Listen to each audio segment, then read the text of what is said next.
Assalamualaikum warahmatullahi wabarakatuh. Kami dari kelompok 4 yang beranggotakan saya sendiri Sarah Hidayah, yang kedua Yoni Firman Arya Pangga, yang ketiga Faiz Tegar Nurwidianto.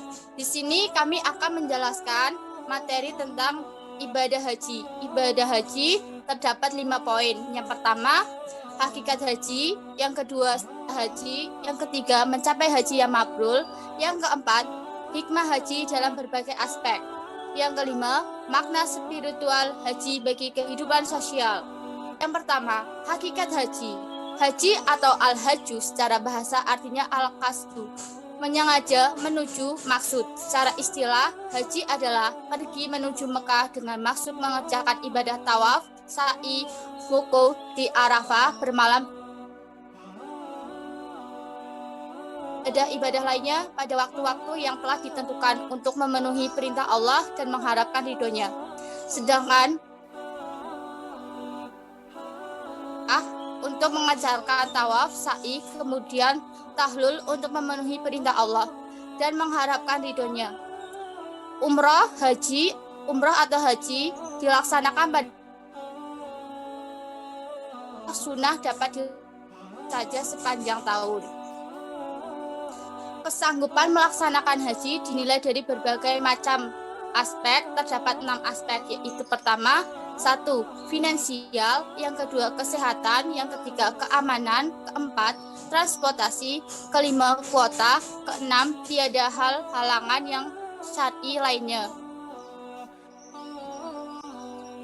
Lalu yang kedua, sejarah haji. Sejarah haji yang lalu, pada masa Nabi Ibrahim alaihissalam pada tahun 1861 sampai 1686 Masehi, yang merupakan keturunan Sam bin Nuh alaihissalam 3900 sampai 2900 Masehi. Literatur yang ada dalam Hasanah Islam menjelaskan bahwa Nabi Ibrahim alaihissalam lahir di Ur Kasdim, kota penting di Mesopotamia. Selanjutnya, Nabi Ibrahim tinggal di sebuah lembah di negeri Syam. Ketika sudah memasuki usia senja, Nabi Ibrahim belum juga dikaruniai keturunan. Sang istri atau Sarah ketika sudah memasuki usia senja sangat sedih melihat keadaan ini dan meminta Nabi Ibrahim untuk menikahi Hajar. Dari Hajar inilah Allah mengaruniai Ibrahim seorang Ismail. Dan Sarah tidak mampu memendam rasa pilunya karena tidak mendapatkan keturunan sepanjang perkawinannya dengan Nabi Ibrahim alaihissalam. Nabi Ibrahim alaihissalam kemudian mengadu permasalahannya kepada Allah.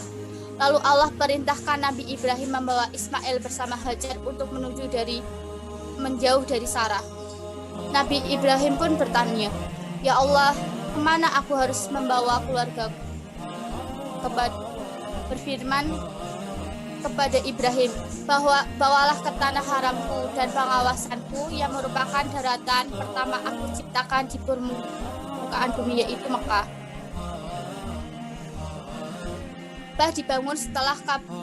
Dibangun oleh Ismail dan Ibrahim sehingga mencapai 7 hasta. Jibril memberikan petunjuk di mana posisi Hajar diletakkan. Setelah Hajar Aswad diletakkan dengan benar, Ibrahim pun melanjutkan pembangunan tersebut dengan membuat 2 pintu Ka'bah, yang mana pintu pertama menghadap ke timur dan pintu kedua menghadap ke barat. Waktu demi waktu telah dilalui oleh Ismail dan Ibrahim dalam membangun Ka'bah, hingga pada akhirnya Ka'bah tersebut telah rampung. Mereka pun melaksanakan haji. Di waktu inilah ibadah haji ini pertama kali dilakukan. Pada tanggal 8 Zulhijjah, Jibril kembali turun ke bumi untuk menyampaikan pesannya kepada Nabi Ibrahim alaihissalam. Ibrahim diminta untuk mendistribusikan air Zam-Zam ke beberapa tempat di sekitarnya, seperti di Mina dan Arafah, sehingga disinilah hari tersebut dinamakan dengan hari Tarwiyah. Lalu keberadaan berhala di sekitar Ka'bah merupakan orang pertama kali yang menyebarkan ajaran menyembah berhala di seluruh Jazirah Arab. Dialah yang bertanggung jawab merupakan ajaran tauhid menjadi menyembah berhala.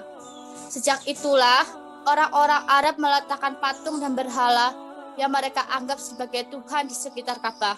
Bahkan sebagai kabilah Mekah mempunyai mata pencarian sebagai pembuatan patung dan berhala.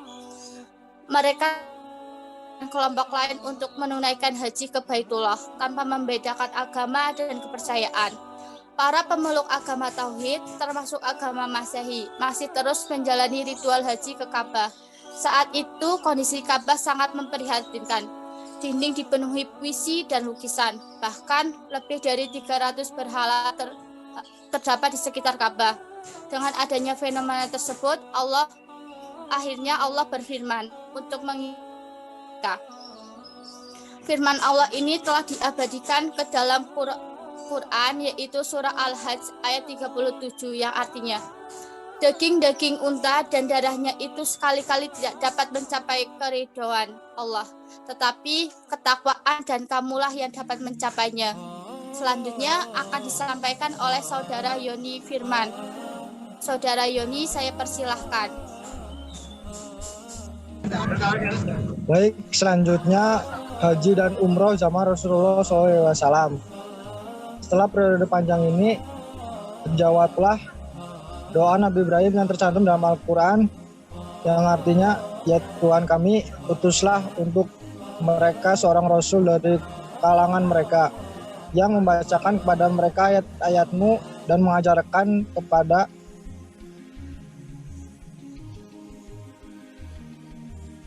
mereka. Sesungguhnya Engkaulah yang Maha Perkasa lagi Maha Bijaksana. Nabi Muhammad tidak hanya membersihkan Ka'bah dan segala kotoran, tapi juga mengembalikan kemurnian ibadah haji tuntunan Allah sejak zaman Nabi Ibrahim alaihissalam.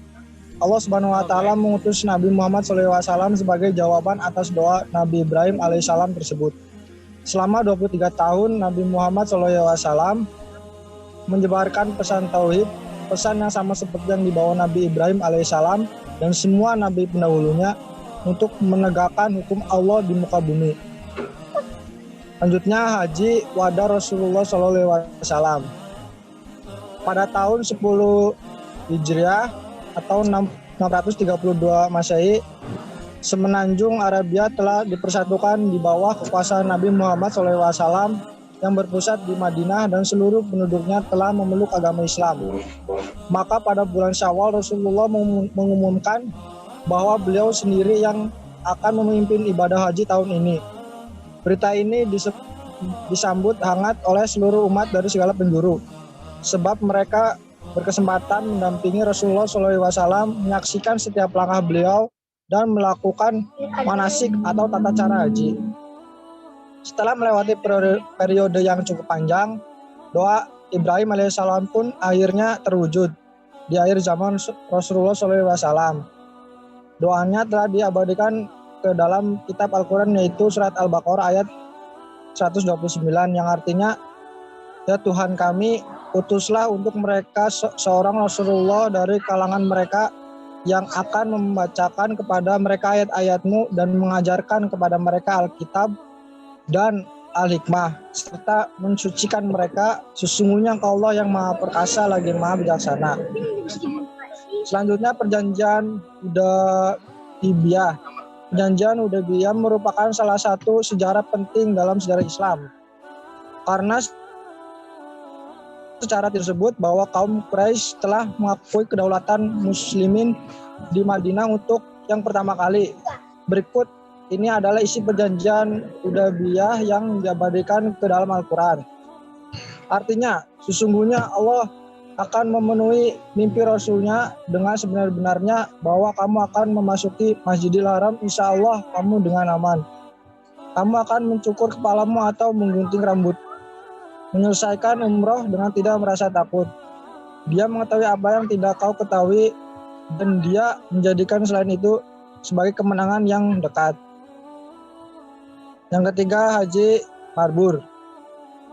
Setiap orang berkeinginan sekali untuk menginjakkan kaki di tanah haram. Setiap jiwa beriman sungguh merindukan melihat Ka'bah di Mekah di Al-Karomah.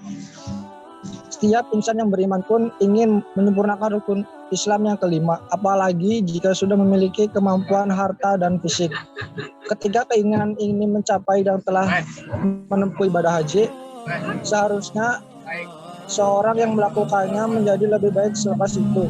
Padahal sebaik-baik haji adalah haji yang mabrur. Belasan haji semacam itu adalah surga. Dari Ibnu Umar, Nabi Shallallahu Alaihi Wasallam bersabda, yaitu orang yang berperang di jalan Allah, orang yang berhaji serta umroh adalah tamu-tamu Allah.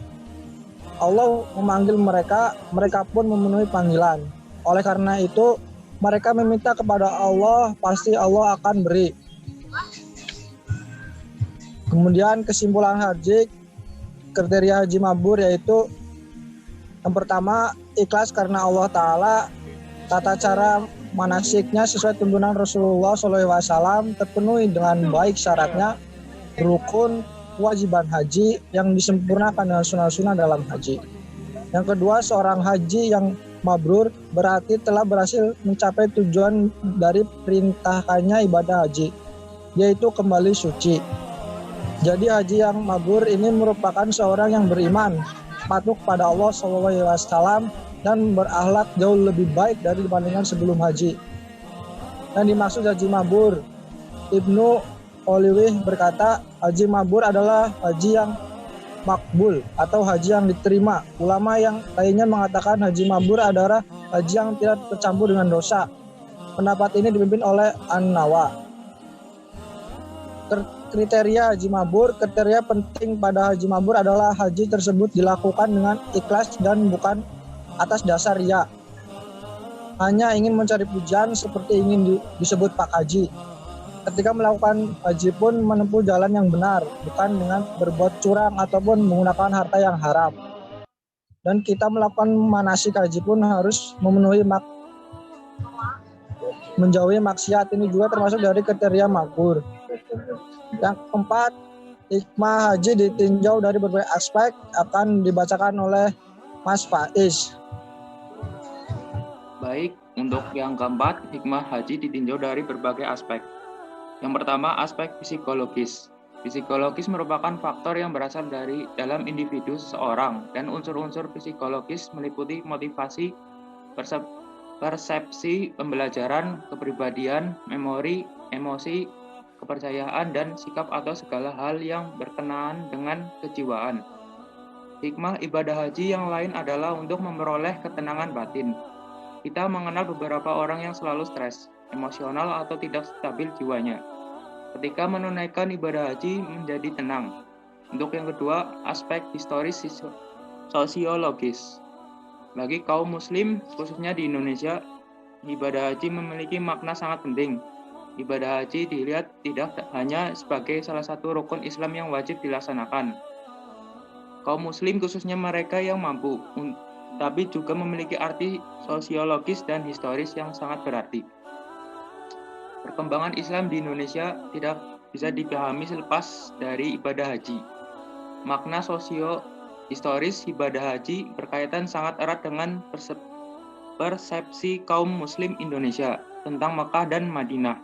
Sebagaimana ditunjukkan banyak kajian para sarjana muslim Indonesia telah lama melihat Mekah sebagai pusat Islam, baik secara sosial, intelektual, keagamaan, dan politik.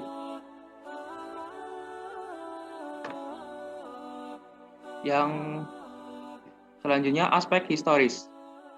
Rumah ini Ka'bah dengan kenang-kenangan dan negeri yang aman ini Mekah dengan peninggalan-peninggalannya membuat seorang mukmin mengingatkan sejarahnya yang panjang dan mengingatkan pendahulu-pendahulunya, mereka yang melewati jalan ini.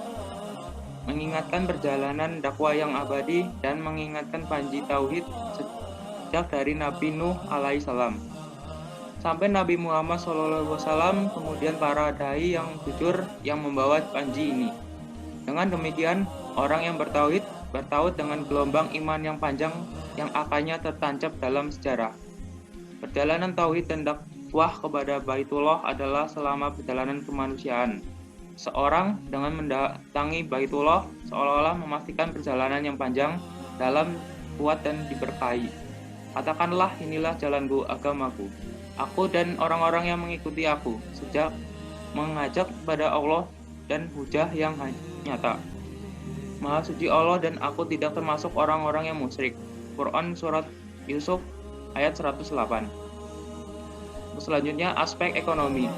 Dalam surat Al-Hajj ayat 28, Allah menyebutkan bahwa di antara maksud dan tujuan penyelenggaraan ibadah haji adalah agar umat manusia menyaksikan berbagai manfaat bagi mereka. Para ulama tafsir menyebutkan di antara manfaat yang disaksikan dalam ibadah haji adalah manfaat perniagaan yang terjadi dalam muslim haji. Akan tetapi Ibnu Jarir atau Bari berpendapat bahwa manfaat yang dimaksud Al-Quran tidak terbatas pada perniagaan saja. Jika kita memperhatikan secara dalam, kita menyaksikan bahwa manfaat yang ada dalam ibadah haji memang manfaat yang tanpa batas. Bahwa bahkan banyak persoalan yang sulit dikerjakan di hari-hari biasa dapat diselesaikan dengan mudah pada musim haji. Secara ekonomi, haji memberikan manfaat kepada umat Islam. Bahwa sebelum haji itu sendiri dilaksanakan, tanpa haji seorang muslim tidak akan berpikir dan berusaha untuk mengumpulkan uang yang cukup untuk melakukan perjalanan yang relatif mahal itu. Haji memberikan motivasi yang kuat bagi umat Islam untuk menyerahkan berbagai potensi untuk lebih berdaya secara ekonomi. Untuk yang selanjutnya, aspek perilaku. Haji mabrur merupakan dambaan setiap muslim yang menunaikan ibadah haji. Dan dambaan haji mabrur itu hanya dituntut untuk lebih mendekatkan diri kepada Allah Subhanahu wa Ta'ala dalam bentuk pengalaman ibadah sesuai dengan syariah dan tanggung jawab sosial yang lebih dari sebelum berkeinginan dan sepulangnya berhaji. Transformasi budaya perilaku dan budaya ke arah yang lebih baik dan berkualitas dari sebelumnya ini merupakan aset abstrak yang dapat mengubah tatanan kehidupan arah yang sejahtera baik untuk membangun diri utuhnya, orang lain dan lingkungannya. Keluarga yang sejahtera berlandaskan nilai-nilai ajaran agama akan membangun lingkungan yang sejahtera dan melahirkan tatanan masyarakat yang soleh, pemerintah yang adil dan sentosa. Untuk yang selanjutnya, aspek spiritual. Sesungguhnya tanah suci dengan berbagai kenangan, syiar-syiar haji dan berbagai pengaruhnya di jiwa dan kekuatan jamaah dan kesan-kesannya, meninggalkan kesan mendalam di dalam hati seorang muslim dan menanamkan kecintaan seorang muslim kepada Allah, Rasulnya, agamanya, orang yang mengagungkan agama, yang menolong agama dan yang mengikuti agama. Ketika seseorang mengetahui bahwa Allah menjanjikan ampunan dosa-dosanya, maka itu akan mendorong dan menguatkan untuk beribadah dan membuka pintu-pintu harapan orang-orang yang berjuang untuk beribadah. Untuk yang selanjutnya akan disampaikan oleh Saudara Saro Hidayah. Dipersilakan. Lalu aspek filsafat hukum Islam. Allah Subhanahu wa Ta'ala mensyariatkan ibadah haji sehingga umat Islam berkumpul di suatu tempat dengan berbagai jenis, suku, bangsa, dan ras yang datang dari 8 penjuru mata angin. Mereka berjuta-juta membanjiri tanah Arab. Jika dikaji secara filosofi dari berbagai negara dan bangsa yang jauh itu sudah barang tentu terjadi perkenalan yang jauh dan persahabatan. Menurut Syekh Ali Ahmad Al-Jarwi bahwa dengan pertemuan dan perkenalan ini mereka menjalini persaudaraan seagama bagaikan saudara kandung, seayah dan seibu tanpa ada perbedaan suku ataupun ras. Karena dalam pertemuan ini Allah melarang antara mereka saling berdebat dan mendorong terjadinya permusuhan, dan Allah berfirman dalam Al-Quran yang artinya, barang siapa yang menetapkan niatnya dalam bulan itu akan mengerjakan haji, maka tidak boleh mengucapkan kata-kata kotor atau berbuat fisik dan berhantam-hantaman dalam masa mengerjakan haji. Lalu akan disampaikan oleh Saudara Yoni. Baik, selanjutnya aspek sosial. Ibadah haji merupakan usaha mewujudkan persaudaraan yang sungguh-sungguh sesama kaum muslimin. tidak pernah terjadi dalam agama manapun dalam satu waktu satu umat berkumpul untuk mengerjakan satu ibadah selain agama Islam dan urusan haji.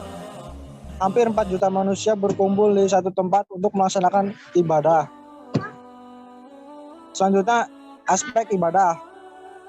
Ibadah haji merupakan kesempatan langka untuk doa dan memohon banyak dikabulkan Allah Subhanahu wa taala. Kita tahu banyak tempat dan waktu di mana doa dikabulkan saat menunaikan ibadah haji. Pada saat itulah kesempatan yang tepat bagi kita untuk memanjatkan doa dan keinginan. Ibarat haji menaruh dayung 2-3 pulau terlampaui. Menunaikan ibadah haji selama memenuhi panggilan Allah juga mendapatkan suatu dari apa yang kita minta. Dan selain doa tidak ketinggalan pun hikmah untuk memohon ampunan dan bertobat kepada Allah Subhanahu wa taala. 5. Makna spiritual haji bagi kehidupan sosial. Makna spiritual sebagai sebuah ibadah yang syarat dengan simbol dan makna spiritual.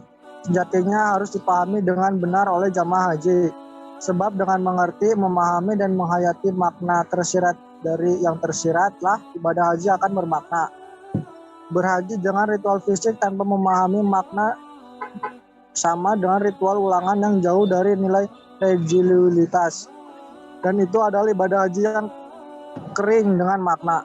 Seseorang yang bergelar haji diharapkan menjadi agen perubahan untuk membawa manusia ke arah yang baik. Sekian dari kelompok kami, kurang lebihnya mohon maaf. Wassalamualaikum warahmatullahi wabarakatuh.